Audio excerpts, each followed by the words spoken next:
এক সাংবাদিক দেখলাম নাসির পাটোয়ারিকে বলতেছে মির্জা আব্বাসকে নিয়ে যে অপবাদ দিচ্ছেন আপনার মুখের কথা কিভাবে বিশ্বাস করব। আপনি দয়া করে প্রমাণ সহ এক্সপ্লেন করেন। নাসির পকেট থেকে মোবাইল বের করতে করতে সাংবাদিককে বলল, ভাই আপনি একটু সামনে আসুন, আমি আপনাকে প্রমাণ সহ দেখাচ্ছি। সাংবাদিক দেখলাম সামনে না আইসা পিছন থেকেই বলল, না না আপনি প্রমাণ দেন।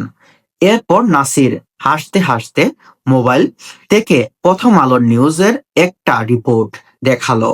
এরপর আস্তে আস্তে আরো কয়েকটা নিউজ বলার পর পর বলল, ভাই আপনি কাছে আসেন, আপনারে আমি লিংকও দিতেছি। বেচারা সাংবাদিক বুঝতে পারে নাই পাটোয়ারি যে প্রমাণ পকেটে করে নিয়ে ঘুরে। নাসির কোন লেভেলের একটা ছেলে সেটা সাংবাদিক আসলেই বুঝতে পারেনি।